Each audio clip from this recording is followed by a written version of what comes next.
जय हिंद साथियों। आज संपूर्ण भारतवर्ष में एक विवाद का विषय बना हुआ है जिसमें जनता सरकार को बार बार गालियां दे रही है और वह विषय है अरावली की जो रेंज है उसमें सरकार का एक आदेश है कि जो अरावली की 100 मीटर की नीचे उनकी दूरी है या फिर उनकी जो ऊंचाई है उन सभी को खनन विभाग के तहत उनको खत्म कर दिया जाएगा। और जनता जो है वो लगातार सरकार को गालियां दे रही है और इसके साथ साथ सरकार की आलोचना कर रही है। लेकिन मेरे साथियों, मैं आपको बताना चाहता हूं, इस अरावली श्रृंखला के लिए सरकार जिम्मेदार नहीं है बल्कि जनता स्वयं जिम्मेदार है। आप जब किसी के सामने ऐसी अंगुली करते हैं तो याद रखिए अगले के सामने एक अंगुली हो रही है और 3 अंगुली जो है वो खुद की तरफ होती है। इसका मतलब हम ये समझेंगे कि इस अरावली श्रृंखला के लिए सरकार जिम्मेदार न होकर जनता जिम्मेदार क्यों है। प्रमाण के साथ में समझेंगे, तथ्यों के साथ में समझेंगे और मैं आपको ऐसे ऐसे प्रमाण दूंगा जिसमें आपको लगेगा कि वास्तव में आखिरकार जनता जिम्मेदार है, सरकार जिम्मेदार नहीं है। मेरे साथियों, 2023 में जब विधानसभा का चुनाव होता है उस सरकार को आपने ही चुना था, उस सरकार को आपने ही वोट दिया था, आप ही बढ़ चढ़कर मतदान कर रहे थे। मतदान करना चाहिए, लेकिन सरकार जब चुनकर जाती है, विधानसभा में बैठती है, संसद में जब बैठती है तो मेरे साथियों वो आपके हित के लिए फैसले लेती है। वो हित के लिए फैसला क्यों लेती है? क्योंकि विधानसभा का हो या फिर लोकसभा का, जब भी चुनाव होता है उस चुनाव में सबसे बड़ी बातें होती है वादों की। जनता से वादे किए जाते हैं। तमाम वो बड़े बड़े नेता, तमाम बड़ी बड़ी सरकार की एजेंसियां आपके माध्यम से आपके समक्ष वादे करती है और वादों में कहा जाता है कि आपको गुणवत्ता युक्त सड़कें दी जाएगी, आपको गुणवत्ता युक्त शिक्षा दी जाएगी, आपको गुणवत्ता युक्त सुविधाएं दी जाएगी, आपको बिजली दी जाएगी, आपको स्वास्थ्य की सुविधाएं दी जाएगी, आपको एक से बढ़कर एक ऐसे संसाधन उपलब्ध करवाए जाएंगे जिनको आप उपभोग करके अपना जीवन बड़ी धूमधाम से चला सकोगे। मेरे साथियों, प्राकृतिक संसाधनों का दोहन करना, प्राकृतिक संसाधनों का उपयोग करना कोई बुरी बात नहीं है, लेकिन महात्मा गांधी का मैं यहां पर एक कोट ऐड करना चाहता हूं। वह क्या है? महात्मा गांधी ने कहा कि प्रकृति मनुष्य की आवश्यकताओं को पूरी कर सकती है लेकिन कभी भी लालच को पूरा नहीं कर सकती।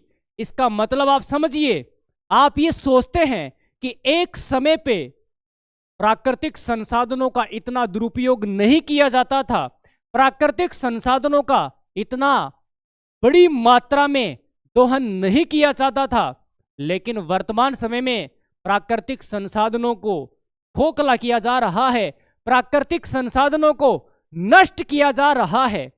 यह हमें समझना पड़ेगा। सरकार ने आपसे वादा किया है कि गुणवत्ता युक्त आपको सड़कें दी जाएगी। अगर सरकार आपको सड़क नहीं देगी तो अगला जब चुनाव होगा, विधायक जी, सांसद जी आपके जब पास आएंगे, आप उनको क्या कहोगे कि हमारे पास में अच्छी सड़कें नहीं। आपको उनके ऊपर एक से बढ़कर एक वाहनों को दौड़ाना है, बड़ी बड़ी गाड़ियों को दौड़ाना है, फॉर्च्यूनर को दौड़ाना है, थार को दौड़ाना है, और आप चाहते हैं कि प्राकृतिक संसाधनों का उपयोग न किया जाए। आप एक छोटा सा मकान आपको जरूरत है लेकिन आप बड़ा महल बनाते हैं, पड़ोसी व्यक्तियों को दिखाने के लिए बनाते हैं, उसके 4 दीवारें लगाते हैं और उसमें एक से बढ़कर ऐसी सुविधाएं करते हैं। वो आपका लालच है, आपकी आवश्यकता नहीं है। आपकी आवश्यकता मात्र एक कमरा है, लेकिन आप बड़ा महल बनाकर अब उसमें सीमेंट यूज की जाएगी, उसमें बजरी यूज की जाएगी, उसमें कंक्रीट यूज किए जाएंगे उसमें तमाम वो मटेरियल यूज किया जाएगा जिससे आपका बड़ा भव्य व दिव्य सुंदर घर बनेगा। वो कहां से आएगा? आप खुद सोच के देखिए, वो कहां से आएगा? आपको एक से बढ़कर एक आभूषण चाहिए, आपको सोना चाहिए, आपको चांदी चाहिए, आपको तांबा चाहिए, और आप दोनों हाथों का गहना, और न जाने कौन कौन से आइटम आप पहनना चाहते हैं। वो कहां से आएगा? प्राकृतिक संसाधनों का उपयोग करना पड़ेगा, प्राकृतिक संसाधनों को खोजना पड़ेगा, और जमीन को खोदा जाएगा, पहाड़ों को खोदा जाएगा, बड़ी बड़ी जो नदियां हैं उनके अंदर से बजरी को निकाला जाएगा। मेरे साथियों, आप सोच के देखिए, आप ही चाहते हैं कि आपको एक से बढ़कर एक सुविधाएं मिले, आपको बिजली सरकार फ्री में दे, बिजली सरकार फ्री में दे, और सरकार बिजली फ्री में देकर 24 आवर्स 24 घंटे आपको बिजली फ्री में दी जाए। आप पैसा नहीं देना चाहते तो सरकार बिजली कहां से लेके आएगी भाई? आप खुद इस चीज को सोचिए। सरकार को प्राकृतिक संसाधनों का उपयोग करना पड़ेगा, कोयला निकालना पड़ेगा, यूरेनियम निकालना पड़ेगा, तो यूरेनियम इन्हीं पहाड़ों से निकलेगा, इन्हीं पहाड़ों से आपको ऊर्जा मिलेगी, इन्हीं पहाड़ों के माध्यम से सरकार आप तक वो सुविधाएं पहुंचाएगी जिनका वादा सरकार ने विधानसभा के चुनावों में, तमाम उन चुनावों में जो लोकतांत्रिक व्यवस्था के तहत होते हैं। अगर आपको 24 घंटे बिजली नहीं मिलेगी तो आप जनता, ये जनता जो वो आंदोलन करेगी, किसानों का नाम लेके, मजदूरों का नाम लेके, फैक्ट्रियों का नाम लेके, यही आप कहोगे कि सरकार तो निकम्मी है, सरकार तो आलस्य में लिप्त हो चुकी है, सरकार को तो कोई मतलब ही नहीं है, सरकार तो हमारे संसाधनों की पूर्ति नहीं कर पा रही है। और मेरे साथियों, जब सरकार इनके ऊपर प्रतिबंध लगा देगी तो दूसरे देशों से खरीदना पड़ेगा, और जब दूसरे देशों से खरीदना पड़ेगा तो पैसा लगेगा, और पैसा लगेगा तो आप पैसा देना नहीं चाहते। आप ये चाहते हैं कि सब कुछ फोकट में मिले, आप ये चाहते हैं कि सब कुछ फ्री में मिले, आप ये चाहते हैं कि हमें अमेरिका जैसी सुविधाएं मिले, आप ये चाहते हैं कि जो शक्तिशाली राष्ट्र है वैसी हमें सुविधाएं मिले। मेरे साथियों, ऐसा नहीं हो सकता। इसलिए नहीं हो सकता क्योंकि आप सब कुछ फोकट में करना चाहते हैं और आप कुछ भी नहीं करें। आप समझिए, जब दूसरे देशों से खरीदा जाएगा तो महंगाई बढ़ेगी। आप सरकार के ऊपर आरोप लगाओगे कि महंगाई बढ़ रही है, भ्रष्टाचार बढ़ रहा है। मेरे साथियों, ये गतिविधियां लगातार और निरंतर होती जाएगी और सरकार को मजबूरी में आपके ही प्राकृतिक संसाधनों को उपयोग में लाना पड़ेगा। मालदीव बेचारा चीख चीख के मर रहा है, मालदीव के जितने भी छोटे छोटे टापू है वो डूब रहे हैं। हमें उस समय उसकी चिंता नहीं थी क्योंकि वो मालदीव है, वो हमसे दूर है। जब हमारे घर के अंदर जब आग लगती है तब हम सचेत होते हैं, तब हम जागते हैं। झुंझुनू का पास का एक छोटा सा इलाका खेतड़ी, उसको नीचे से चारों तरफ से खोद दिया है मेरे साथियों। अरावली श्रृंखलाओं को निरंतर काटा जा रहा है और हम सरकार को दोष दे रहे हैं। सरकार को दोष देने की जरूरत नहीं है। जब हम सरकार को दोष देते हैं, एक बार खुद के बारे में भी सोचना चाहिए। प्रकृति के प्रेमियों ने, और एक सबसे बड़े महान विद्वान, मैं उनका नाम लेना चाहूंगा, आचार्य प्रशांत जी।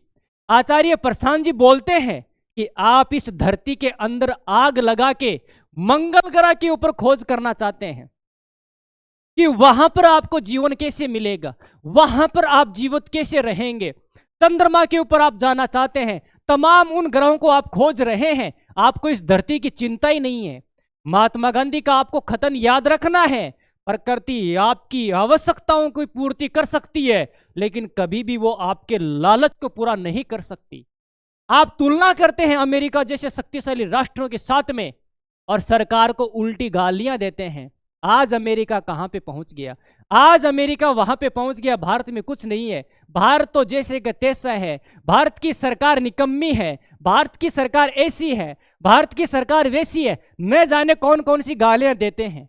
और जब भारत की सरकार इस प्रकार के फैसले लेती है कि हम अपने ही संसाधनों का उपयोग करके आप तक वो सुविधाएं पहुंचा सकें जिनका वादा हमने आपसे किया था, सरकार खुद की सत्ता को बचाना चाहती है, आप अपने लालच को बचाना चाहते हैं, प्रकृति को कोई किसी से लेना देना नहीं है। मेरे साथियों, जब तक जनता नहीं सुधरेगी, जब तक समाज नहीं सुधरेगा, जब तक शिक्षित वर्ग नहीं सुधरेगा, तब तक हम कुछ भी नहीं कर पाएंगे। आज ये अरावली की बात उठी है, कुछ समय पहले तेलंगाना की बात उठी थी, कुछ समय तांबा की जो बहुत बड़ी फैक्ट्री लगी हुई है उसकी बात उठी थी, कुछ समय पहले गोठड़ा जो गांव है वहां पे सीमेंट की फैक्ट्री को न लगाने के लिए उठी थी। अभी श्री गंगानगर जो है वहां के किसान एथेनॉल जो मटेरियल जो बनाने के लिए कंपनी को स्थापित किया जा रहा था उसके विरोध में बात उठी है। ये कुछ ही बात नहीं है। आने वाले समय में अगर हम ऐसे ही लालच में लगे रहे, ऐसे ही लालच में लिप्त रहे, तो यकीन मानिए आने वाला समय बर्बादी का समय होगा।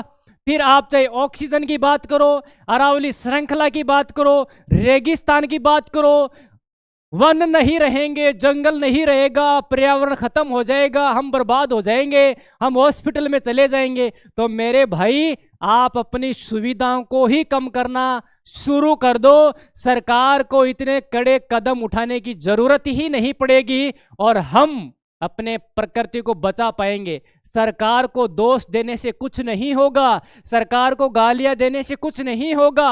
वो मजबूरी में आकर क्या करती है, फैसला लेती है, आपकी आवश्यकताओं को नहीं, आपके लालच को पूरा करने के लिए वो काम करते हैं। मेरे साथियों, अभी आपको पता होना चाहिए, जो बहुत बड़े विद्वान हैं, बहुत बड़े साइंटिस्ट हैं, जब खोज करते हैं और खोज करने के बाद हम उनके लिए तालियां बजाते हैं कि वाह बेटा, तूने तो बहुत अच्छी शानदार खोज की है। अमेरिका के वैज्ञानिकों ने जब परमाणु बम बनाया, जापान के ऊपर डाला, तो दुनिया के जो राष्ट्र है वो तालियां बजाकर हंस रहे थे कि वाह क्या शक्तिशाली हथियार बनाया है। आज दुनिया में परमाणु बम जितना बड़ा खतरा कोई सा भी नहीं है। आज हर राष्ट्र वो ये सोच पाता है कि हम अगली सुबह जगेंगे या नहीं जग पाएंगे, क्योंकि दुनिया को कई हजारों बार खत्म करने के लिए बड़े बड़े शक्तिशाली राष्ट्रों के पास में परमाणु हथियार पड़े हुए हैं। एक तरफ से हम प्राकृतिक संसाधनों का दुरुपयोग करके हम ये चाहते हैं कि हम अपनी ऐशो आराम की जिंदगी जी लेंगे। कदापि नहीं हो सकता। लालच को पूरा नहीं किया जा सकता, आपकी आवश्यकताओं को पूरा किया जा सकता है। इसलिए जनता को सशक्त होना पड़ेगा, जनता को जागरूक होना पड़ेगा, जनता को काम करना पड़ेगा पर्यावरण के प्रति। अन्यथा ये अरावली की बात नहीं है। आने वाले समय में आप एक बार खुद सोच के देखिए, उड़ीसा के अंदर पोस्को प्लांट को लेकर कितना बड़ा आंदोलन हुआ। उस पोस्को प्लांट को लगाया इसलिए जा रहा था क्योंकि वहां